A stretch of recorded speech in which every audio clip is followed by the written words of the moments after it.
You're listening to an Airwave Media Podcast. It's just a note of public alarm that's unmistakable. A man riding through town saying, "You people are all doomed," at the top of his lungs. "You'll all pay a price." That's what happens in Pittsburgh in the 1790s, and people there were scared about what was going to come, and they may not have thought that they were participating in a future debate about concurrent powers under the Constitution. But they were. We'll talk a bit about the Whiskey Rebellion, but first, let's talk about federal power, state power, and ICE.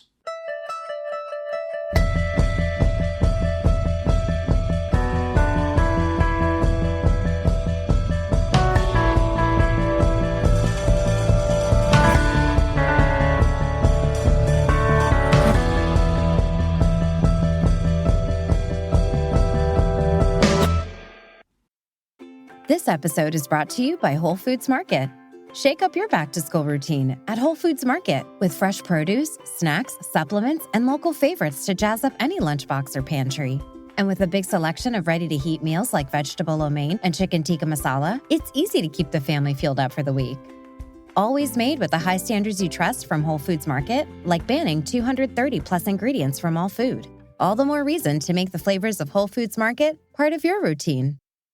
As I'm recording this, it's a hot time in many parts of the country, and so it might help us to be sympathetic to the point of view of Supreme Court Justice Louis Brandeis in a particular decision, and to be sympathetic with the people of Oklahoma in 20s and 30s. And they are very concerned about ICE. It's needed to keep homes cool. More importantly, it's needed to keep food supplies cold enough. This guy Liebman starts selling ice in Oklahoma City cheaply and undercutting the company that's licensed by the state ice commission and has a license to sell it in Oklahoma City. Ostensibly, maybe this is a good thing. We want competition. We want cheap prices. But the Oklahoma legislature, like many legislatures in the teens and 20s, are starting to see how that goes. You have a competitor that appears for a while, lowers prices dramatically, puts the other out of business, and then raises them sky high. So Oklahoma developed a structure of regulation. The court throws it out. It's burdensome. How can you say that ice is a public commodity? You have no right to challenge what Liebman's doing with his property and his right to conduct commerce. In Justice Louis Brandeis's disagreement, which he gets one justice along with him, so he's dissenting. He's not the winner in this SCOTUS court case. To stay experimentation in things social and economic is a grave responsibility. Denial of the right to experiment may be fraught with serious consequences to the nation. It's one of the happy incidents of the federal system that a single courageous state may, if its citizens choose, serve as laboratory and try novel social and economic experiments without risk to the rest of the country. This court has the power to prevent an experiment. We may strike down the statute, which embodies it, on the ground that, in our opinion, the measure is arbitrary, capricious, or unreasonable. We have the power to do this, because the Due Process Clause has been held by the court as applicable to matters of substantive law, as well as to matters of procedure. But in the exercise of this high power, we must be ever on our guard lest we erect our prejudices into legal principles. If we would guide by the light of reason, we must let our minds be bold. This becomes a concept, the idea of states as laboratories of democracy, as places where you can try things. It all stems way back to how the country is structured under the Constitution. And a lot of people will say, oh, that's gone now. And that's really not. States have incredible powers concurrently in the same territory that the United States is in. There's two sets of laws, at least, that govern. There's actually more. You have county and you have town laws in some cases. There's the 10th Amendment to the Constitution, which provides that all powers not delegated to the United States by the Constitution, nor prohibited by it to the states, are reserved to the states respectively, or to the people. So, things like property taxes, police powers, schooling, right? Not the support of schooling financially. The federal government's heavily involved in that, but schooling day to day. 50, really 51 and more when you start getting into territories, semi-autonomous states where you can enact policies and test things at a state level without affecting the entire country, like Brandeis said. They can even turn into rules that Congress might adopt later. The Massachusetts Reform Act that Governor Romney and his legislature establishes in 2006 becomes a basis for the Affordable Care Act known as Obamacare federally. That's just one thing. And what has really ruined the way that states' rights rings in the ear is the anti-civil rights movement, where senators from the South complaining about the Brown versus the Board of Education decision were complaining about the loss of states' rights. You know, in some ways, it's an odd concept because I'm not entirely sure states have rights as much as they have powers. And to me, it's the use of the term states' rights was a way of playing off civil rights or human rights, and that, well, the state has rights too. But it's not really rights, at least as described in any of the founding documents. It's powers. If we go back to a couple of founding situations, one would be the Federalist Papers. Now, you know, I'm a little mixed about Federalist Papers, but I'm still going to cite this example of Hamilton because there are some arguments to be made about the Federalist Papers in the way they're used today as just the explanation of the Constitution. There were many states that already approved the Constitution before Federalist Paper was released, and others it's questionable whether people that were ratifying the Constitution in states read any of these. But certainly in New York, Hamilton, Jefferson, and John Jay write a series of papers. Hamilton writes most of them. It's one explanation. An entire consolidation of the states into one complete national sovereignty would imply an entire subordination of the parts, and whatever powers might remain in them would altogether be dependent on the general will. But the plan of the convention, what we plan to do, he's saying, aims only at a partial union or a consolidation. The states' governments would clearly retain all the rights of sovereignty, which they before had, and which were not, by that act, exclusively delegated to the United States. To the extent, and I have my questions about the Federalist Papers, but I will say, at least in the debates in the state of New York, a very important state of ratifying the Constitution, the Federalist Papers have some sway. An interpretation of the Constitution that might not be Alexander Hamilton's in his head or what he wanted in Philadelphia in 1787 when he spoke. He wanted a more nationalist government, to be sure. But he's now trying to sell this to state ratifying conventions. And in that process of selling it to state ratifying conventions, there is an absolute effort made that we are not going to touch your states. You know, this union is to strengthen the union, but to keep state governments with their concurrent powers.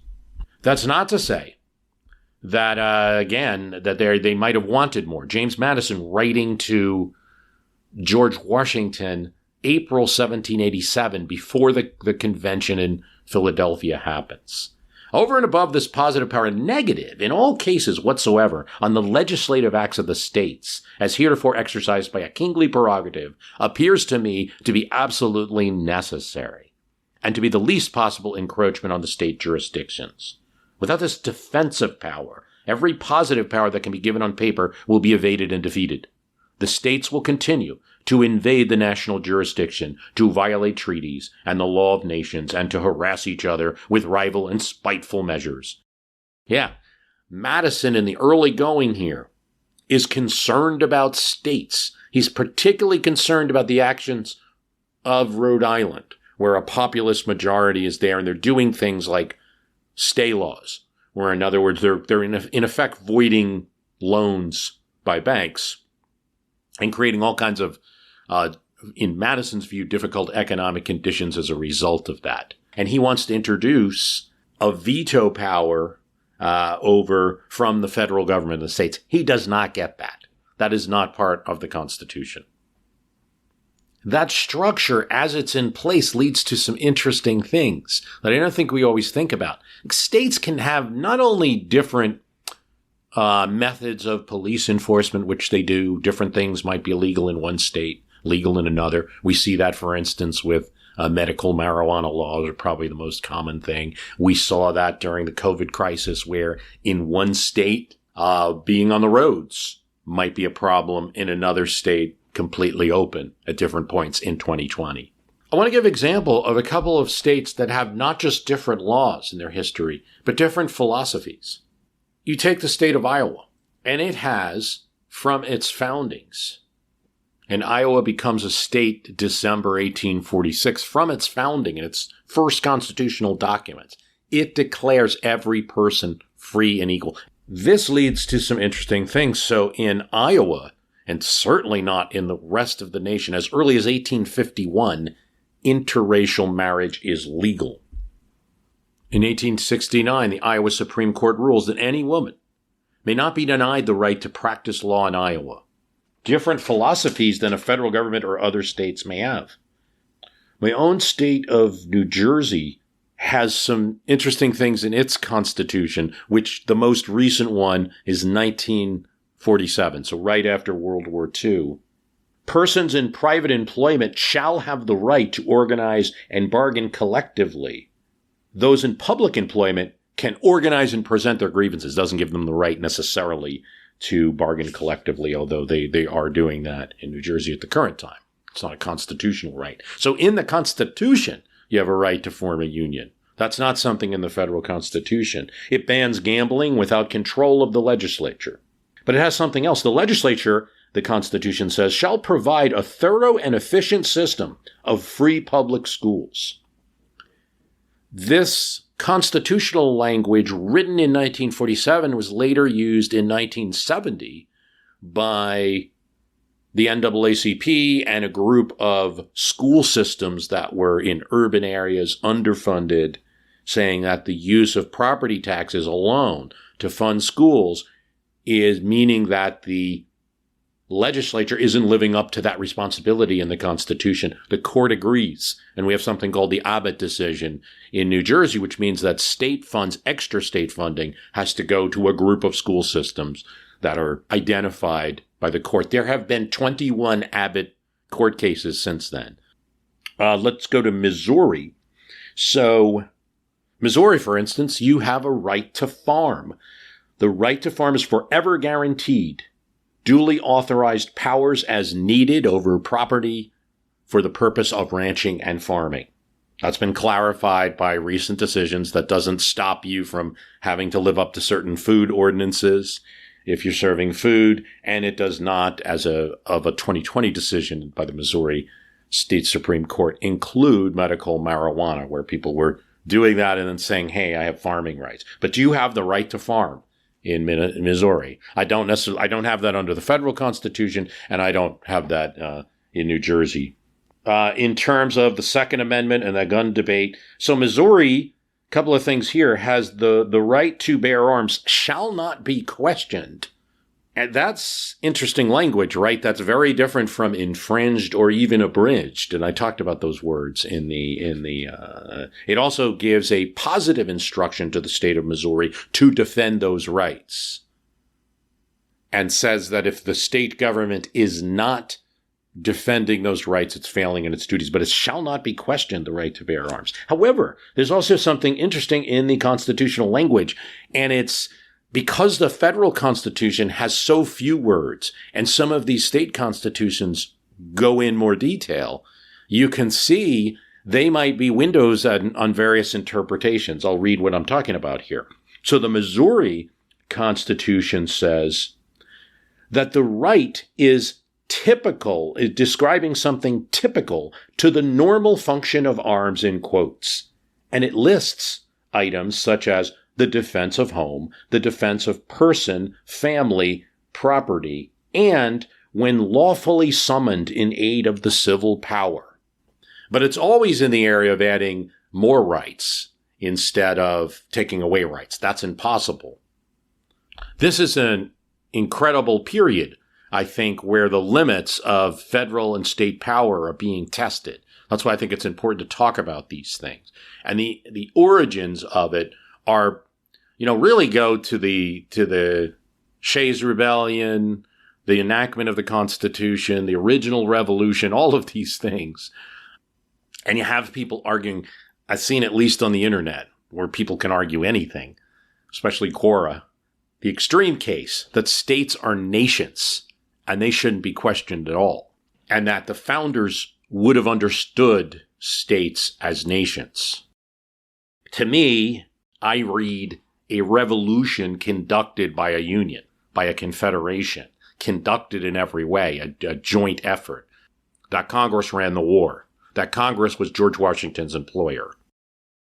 When it comes to form states, the instruction to form states comes from the Continental Congress. Okay, so the state of New Jersey forms one day after the Continental Congress in 1776 says you need to form states. Other states had already formed in different ways. Maryland is a convention government. South Carolina declares that the king has vacated his enforcement here. Therefore, we must assume it. It's not quite the formation of a state immediately. So there's different timing of that, but the instruction for the various colonies, committees within these colonies to form states comes from the Constitutional Convention in Philadelphia, the Confederation Congress. So there's some interesting things happening at the state level. Some things you may not like, some things you may like. You'll see what Texas, for instance, is doing around abortion, allowing anyone in the state to engage in a civil lawsuit if someone has an abortion. You saw Gavin Newsom in California doing a similar thing with guns, that anyone can sue. And it just mirrored Texas's law to the point that it said the minute Texas changes its law on abortion, California's law on guns will be void. But in terms of laws around abortion, that one that we're talking about that Abbott did in Texas and the legislature did, that might get thrown out. We'll see what happens with that. What is part of the concurrent powers that exist is Texas's ability, absent a federal right as interpreted by SCOTUS, to ban abortions in the state. The Supreme Court has really functioned like a Congress here. It really has. The votes changed and it shifted its opinion. That change has been coming for some time. Really, the 1992 Casey decision was a bit of a surprise. It was almost overturned there. But the whole reason this is going on, and I think this is getting a little bit of coverage now, but not talked about as much, is that there's no federal statute. It's not passable with the current politics, at least. That might change if voters are heard. We'll see. That's on one side, the abortion issue. You get into things like climate change, and you're starting to see Gavin Newsom, California, making arrangements with China on climate change because the federal government hasn't acted quick enough, and they see a state interest there, and they're becoming one of the leaders. Joe Biden taps Newsom to appear with the federal government representatives going to China to announce a climate change agreement. On the other hand, West Virginia is able to act around EPA laws because of a decision by the current Supreme Court. That's not directly related to state and federal power. It's more related to executive versus legislative power. Because the minute the Congress was to change a law, I mean, if you read Gorsuch's decision, concurrent decision in West Virginia versus EPA, when Congress seems slow to solve problems, it may be only natural that those in the executive branch might seek to take matters in their own hands. But the Constitution does not authorize agencies to use pen and phone regulations as substitutes for laws passed by the people's representatives. In our republic, it is the peculiar province of the legislature to provide prescribed general rules for the government of society, according to Fletcher v. Peck. Because today's decision helps safeguard that foundational constitutional promise, I am pleased to concur. Okay, so, reading that logic, if Congress were today pass a law that gave the EPA directly that authority, then that would be a different story. So that's not exactly a federal state decision, but it does play into it, at least it's in effect. But all of these things that we're discussing where federal state power has become so important, even to the point of states starting to, not directly conduct foreign policy, but take actions that will have an effect on the overall way America presents itself to the world. This from an issue of Foreign Affairs magazine, an article by Bednar and Cuellar. Despite the growing role in domestic policy, states may appear to have little sway in foreign affairs, where nation-to-nation diplomacy and hard power reign supreme. But in many regions of the world, and on a host of issues, such as aviation, ocean management, climate change, and refugee settlement, those traditional tools now compete with other forms of influence. As the scholar Anne-Marie Slaughter has argued, networks of institutions and individuals, scholars and scientists, government officials, business executives have long been sharing ideas and coordinating strategies across borders. Technology policy, these networks have allowed smaller countries to have global influence. Estonia, for example, has played a leading role in counter-disinformation. South Korea has been pioneering force in public-private partnerships for online authentication. When bolstered by state governments' power to develop policy experiments, cross-border exchanges can drive policy innovations, including in areas such as artificial intelligence, biomedicine, blockchain, and renewable energy that are becoming more difficult to achieve at the federal level. 2014, California began a cap-and-trade agreement with Quebec. 2022, Massachusetts Biotechnology Council launched a partnership with the European Union Health Industry Trade Body to promote cross-border biotechnology research. 5 states, Alaska, Colorado, Hawaii, Montana, and Vermont, passed resolutions questioning the Patriot Act's constitutionality and limiting its application in their borders. In the last decade, with respect to immigration policy, 11 states and hundreds of cities and counties declared themselves to be sanctuaries. So you're seeing all kinds of rules. A good article there in Foreign Affairs. The fractured superpower federalism is remaking U.S. democracy and foreign policy in the September-October issue of Foreign Affairs. Those on the left or left of center of things, because of the poison rhetoric of states' rights connected to anti-civil rights, do not consider some of the positives of having concurrent government and having states as experimentation. Brandeis was, these are generalizations, but Brandeis was a Federalist, but part of the reason he was a Federalist is he was also a progressive-minded jurist. But we forget that part of the history because of senators, Strom Thurmond doing a 48-hour filibuster and talking about state rights. Keep the discussion of state powers. You have some interesting things that can happen and some protections of liberties that can occur that, the founders were very aware of and we may have moved away from over time. And again, it all starts really in the woods of Pennsylvania is where a lot of this first battle gets fought.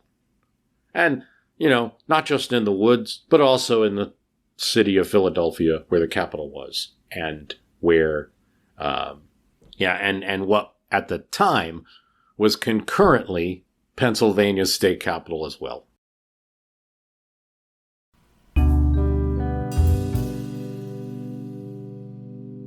You know what the issue is. You want to read a lot of books. We all do, right? We're lovers of knowledge. We don't have time. I've got a full-time job in addition to this podcast, and I'm sure you've got a lot of stuff going on. And you feel like you're missing something. I do very often. That's why short form is great. Short form, think of it as amped up book summaries. It's adding material to the text. Here's an example. I'm reading Machiavelli's The Prince right now, and I'm reading a one-page summary.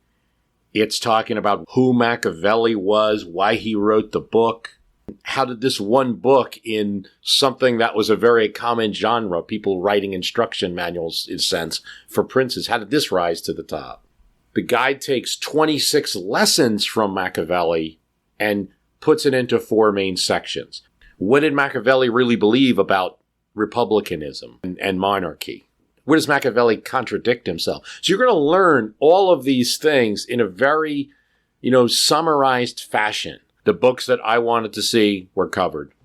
The Federalist Papers, The Deficit Myth, Doris Kearns Goodwin, Leadership in Turbulent Times, Malcolm Gladwell's The Tipping Point. You get the point. There's a lot of books in here that I'd like to read. Thomas Sowell, Basic Economics. Glad to have him as an advertiser. A perfect fit for My History Can Beat Up Your Politics, because what are we doing, right? We're just acquiring knowledge and trying to understand stuff. So go. It's shortform.com/myhistory. That's shortform.com/myhistory. You're going to get 20% off, and you get a 5-day free trial. Sign up now.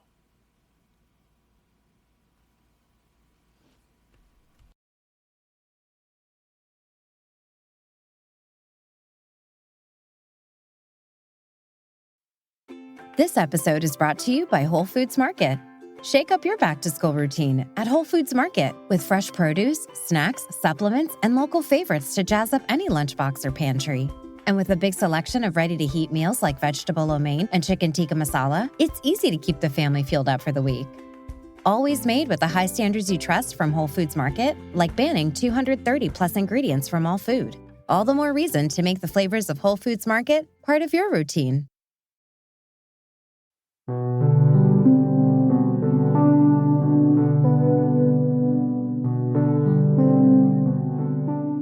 It starts as the result of a clever Treasury Secretary trying to institute a way to establish stability for the new country. In 1794, the interior of the United States would be ablaze with literal fire and political tumult.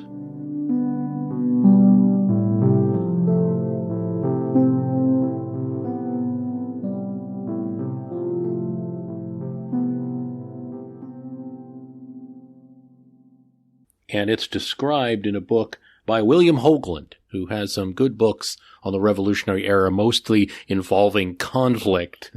In January of 1790, Congress came back to New York, and Hamilton filed his proposed finance plan, the Report on Public Credit. Multiple tables, charts, schedules, and row after figures. But the report in its totality urged a 3-part program, paying interest on, rather than paying off or voiding, the federal domestic debt, hugely expanding the debt. By absorbing in all of the debts of the United States occurs during the Revolution, and raising revenues for interest payments on the expanded debt by adding to the custom laws new duties on imported wine and spirits, and imposing an excise on domestically distilled spirits. What would this do? It would greatly strengthen the federal government, this assumption of debt. It wasn't well understood in Congress, but there were various maneuvers. For instance, the moving of the state capital from New York, where it was now, to Philadelphia, which it was to be for 10 years, and then to what at this point in 1790 was merely an idea of a capital on the Potomac. But many people were interested, including Jefferson and Madison, who sort of maneuvered on this assumption bill. But why is it important to assume the debts? Well, one is that there's an awful lot of debts to pay for the nation to be taken seriously among the nations of the world, and all of these individual states have their own debts. But the other is to increase the importance of the federal government, because if there's competing bonds being floated out there, the federal government bonds and then the state bonds, that's going to be a lot of choices for debt buyers, bond buyers to have. Why not consolidate them all? It also will mean that in all the states of the Union, there will be interest in the federal government because their debt is tied up in it. And what's the weapon of the federal government per the Constitution to raise revenue? It's twofold. You can raise revenue from customs duties and also from internal excise taxes.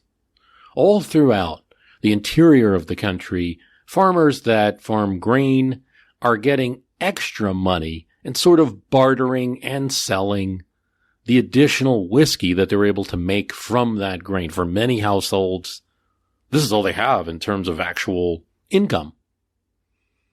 Grain prices go up and down. Whiskey remains a source of income in the country, and you'll see this in Virginia, you'll see this in Kentucky, North Carolina, and the backwoods area of Pennsylvania. It's known that there should be a federal tax on the sale of alcohol.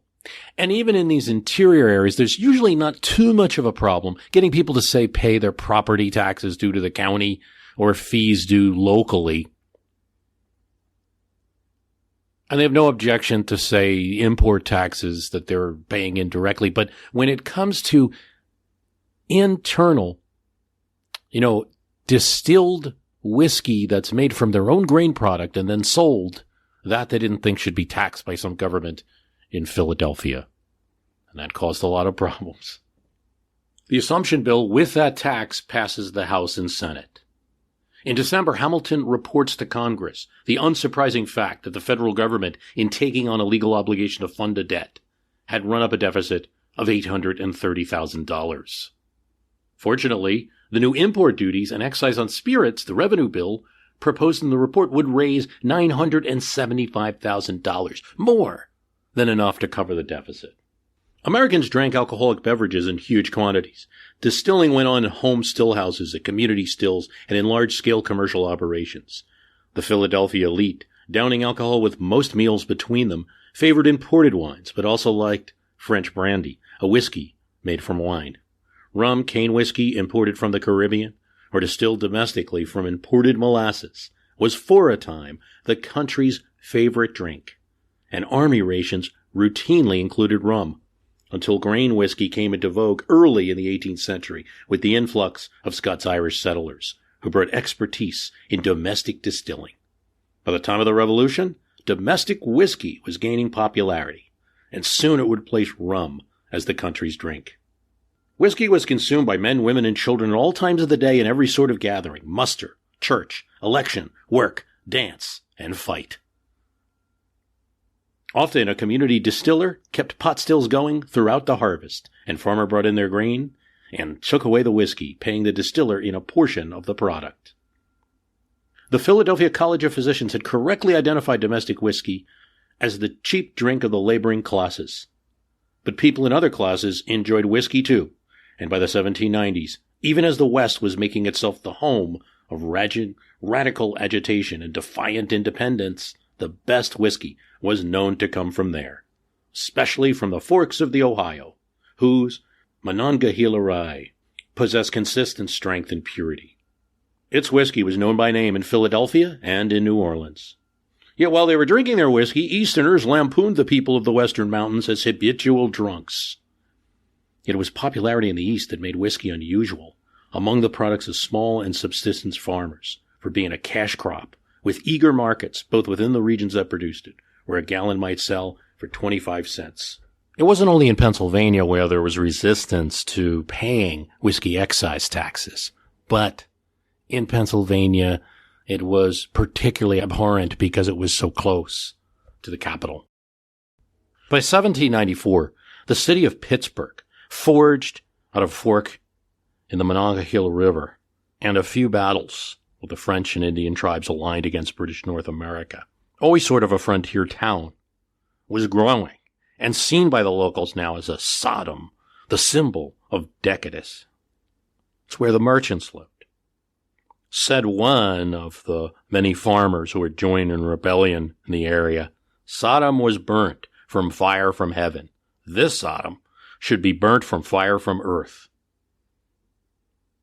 Plus, there were riches there in the stores and in the houses. There were also guns and ammunition, which had many of the poorer farmers in the area dreaming about it.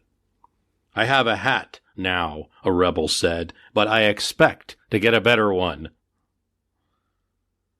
What caused all this? It was a federal excise tax on whiskey.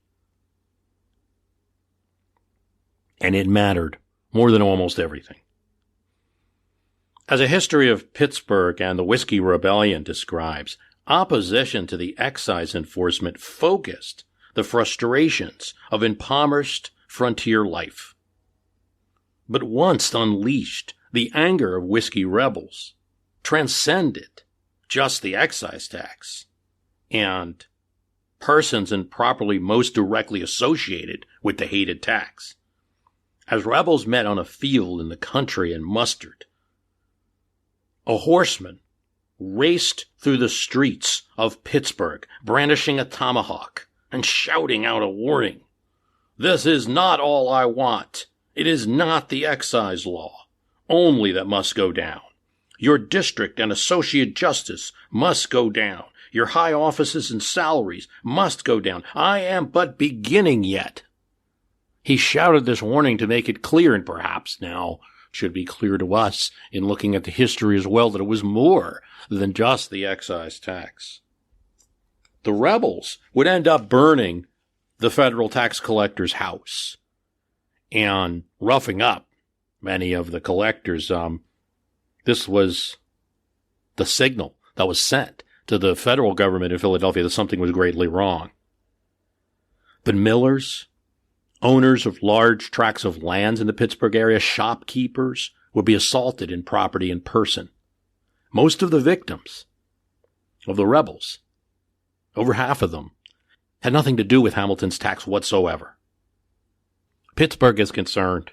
They call for a town meeting and they decide to banish those who had cooperated with the tax collectors, including a bunch whose letters had been intercepted. They're banished from the city of Pittsburgh. Now, that's an interesting thing, the banishing, and it went on. You know, you often lived in a town at the behest of those who lived there and allowed you to live there, you know, and you could be banished. That was something that was done. You know, few people may want to bring that back, but that was something that they did. So they took that step, but they did a little bit more. They also sent a committee out to meet with the rebels to see what their grievances were and to show that they were concerned.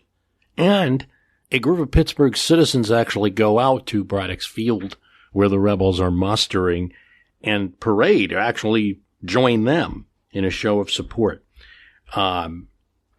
Nonetheless, women in the town of Pittsburgh were hiding their valuables, and people in stores were locking up and preparing. But the compliance of the town and the compliance of county officials and state officials in the back area of Pennsylvania, far from Philadelphia, would make it into a list of complaints that Hamilton's going to assemble about their behavior. Rebellion fomented in Pennsylvania over the whiskey tax that Hamilton passes. It also, we should be clear about this, is happening in Kentucky. They cannot enforce these excise laws in large numbers to get anywhere near the kind of number that Hamilton wants to pay off the debts. They also can't enforce it in Virginia, North Carolina, and other places, but particularly in Kentucky, they're going to give them a pass. It's too far away, and they're also very aware that Kentucky is on the edge of perhaps going to Spanish or British rule if they push too far. But in Pittsburgh, they feel the need to do something. Randolph and Washington and Hamilton discuss this. Hamilton wants to confront the rebels early on. Edmund Randolph, who's now Secretary of State, he had replaced Thomas Jefferson when he left office. They want to hold off. Now, we talked to Lindsay Chervinsky in her book about the cabinet. We talked on the main podcast there, and she makes a point of talking about, what happens next. That Knox and Hamilton really want to start pushing the enforcement. And as a point that Chervinsky makes, some contemporaries, including Jefferson and many historians, have accused Knox of just blindly following Hamilton. But Chervinsky suggests that it's in line with Knox's views about authority, about the view of an active executive, about what had happened during the Revolution, and that order had to be restored. Edmund Randolph suggests that they try to negotiate. This is the policy that Washington sort of initially favors, that he puts together a committee, including a friend of his, George Ross, who's very well known and can talk to these people one-on-one. and try to get a sense of what they can do. Washington also convenes a meeting, not only of his cabinet, but also of Pennsylvania officers. Governor Thomas Mifflin is one of them, and Alexander Dallas, Pennsylvania's secretary. They're hoping for peace, but he's authorized at this point that he can summon an American militia, that the federal government can summon this. This is under Congress's Militia Act of 1792. Congress is not in session right now. They won't be until the fall. So he can go to a federal judge and get approval and get that militia summoned. Mifflin and Dallas are outraged. This is a Pennsylvania problem. Why are you talking about a federal militia? The state judiciary can punish those who don't pay the tax. And they can punish anyone with the law and prosecute anyone who riots or causes a disturbance. Mifflin goes as far as to say assembling a federal army and entering the interior of Pennsylvania is as bad as anything that rioters have done. Hamilton is shocked during this meeting. Ignore riots. Ignore discipline. Maybe Pennsylvania doesn't want to enforce the law. But Mifflin is insistent. We haven't tried yet. You tried to collect the taxes, and you failed. We as the state of Pennsylvania haven't tried. So what you see in this is not only the conflicts over responding to a riot and rebellion, but also state and federal power in conflict. This meeting doesn't end it. Mifflin keeps writing letters to Washington's government in Pennsylvania, insisting that he and the Pennsylvania judiciary will handle the situation.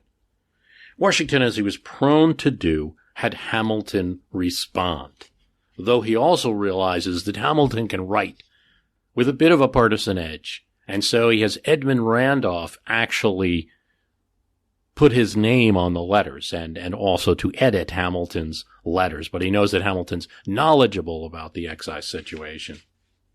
Chervinsky notes that this is an important check on what's going to happen in the future with the cabinet, that no one cabinet official responds to governors.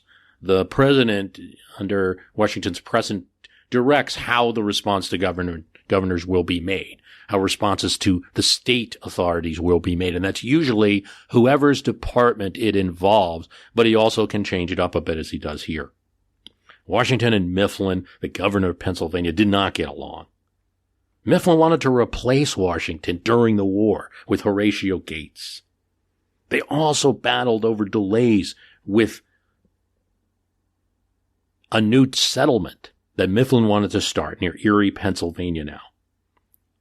The state, it was totally in its purview to control the development of a new town, but battles and negotiations with Indians were to be under the federal government. They were treated as Indian nations. So he has some troubles in the first settlement, wants to start again. Washington writes him a letter telling him, please stop trying to settle this new area around Erie, Pennsylvania. Suspend for the present, he says. Mifflin listens, but then after a month, he says, well, I'm going to start again. I have people here who have investments in this land. We want to start building up there. And he even writes, can the advice of the executive suspend a positive law of Pennsylvania? In other words, I'm the governor. I'm responsible for carrying out the laws of the legislature of Pennsylvania. Who is the president to tell me to stop? So he writes that in his law. You know, it's kind of a 17th century, 18th century back off. I work for the Pennsylvania legislature. Now in 1794, Mifflin is writing letters, excise laws, are for us to enforce. You put the laws in place. People are misbehaving. State of Pennsylvania needs to enforce that. No, Hamilton, writing through Edmund Randolph, says excise laws must be enforced with federal help. Washington then makes a statement that says that state authority has failed. Federal efforts to collect taxes are being disrupted. and state officials are not helping. Mifflin disagrees vehemently with this statement and says he'd like to see the evidence. Washington dispatches Hamilton and says it is now a tax issue. He responds with 8 pages, all of the offenses of various county and state officials that have done nothing to help collect it. He names 33 state and county officials and military leaders who opposed and disavowed the whiskey excise laws. Something else happens. September 10th, 1794. The federal government calls out the Pennsylvania militia. Now, this is a moment that's testing who's going to be in charge here. And as with so many things, voting occurs not just in a ballot box, but also with the feet and the musket. And this is going to be something that occurs during the Revolution in Philadelphia when the famous muster appears and causes the government of Pennsylvania to change. In this case, it's who's going to win out. Mifflin's kind of lax enforcement or the federal government. The Pennsylvania militia, egged on by several letters that Hamilton under a pen name has penned to the various newspapers about the violations of authority occurring, they turn out in great numbers. Mifflin's a politician. He sees it and he decides there'll be no further interference. He also knows he's up against Washington, and Washington is the most popular figure in Pennsylvania or anywhere up and down the American continent. He doesn't want a scrabble with him. In a September 12th letter, two days after the Pennsylvania muster, says that he'll cooperate. Well, the rest is literally history, right? Washington meets the Virginia, Maryland, and Pennsylvania militia at a point, and it really is a big morale boost for all the people that have come out to see the President of the United States leading them. Now, it's often said that he kind of led them into battle.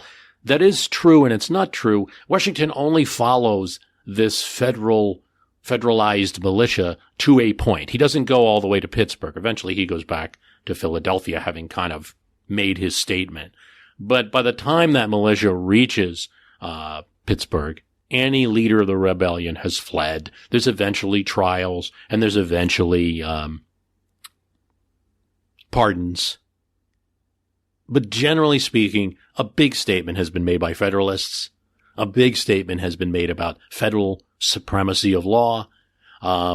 A big statement has been made about, who's in charge, the governor. I mean, when they're arguing their letters at one point, Mifflin keeps saying, like, show me the federal law that's being violated here, and there will be, of course, through time, and you've seen it recently with COVID and lockdowns, arguments between, say, Cuomo and Trump and things like that, of arguments between states and federal governments and invoking of the 10th Amendment and the like.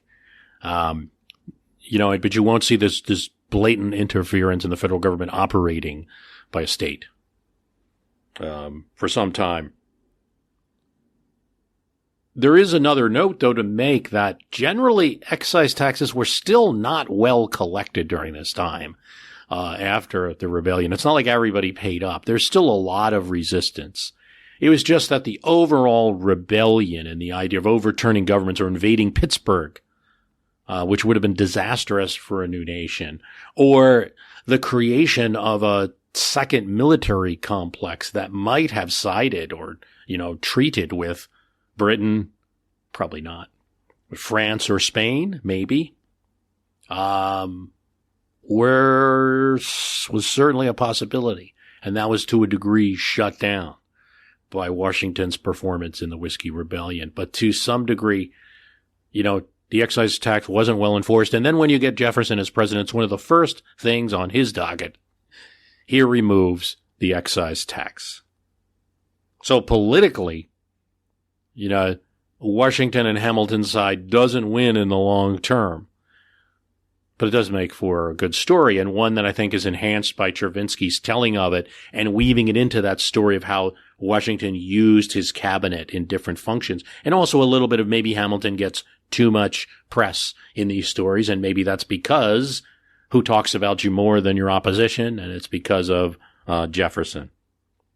When I first wrote this up for recording, it was before some of the George Floyd protests and various, social unrest that's occurred since then. So, but it is interesting to see how well it applies. I mean, I do think that the Whiskey Rebellion was brought on by long-term grievances of the interior of the country about the coasts and about how they were treated even by people in their own areas and judges, and the federal government was just one more thing above that. And so it was a protest of sorts. It did get out of hand. It did stray from its initial reasons. But you see in this an early American protest. It's always, and I don't want to belittle anything by whenever you're comparing things to people that look so distant because it's 200 years in time that they're wearing trifold hats and the like and looking different than we do, doesn't mean that some of the reasons for acting aren't the same. There you have it. I'm at Twitter at myhist, MYHIST. The website is www.myhistorycanbeatupyourpolitics.com. Got scores of episodes on that site, hundreds of episodes on the Apple Podcast site. If you go to visit us on Apple Podcasts or any other service, please subscribe to the podcast. And if you do like the program, tell someone about it on your blog, tell about it on Twitter, give us a shout out. It really helps. I want to thank you for listening.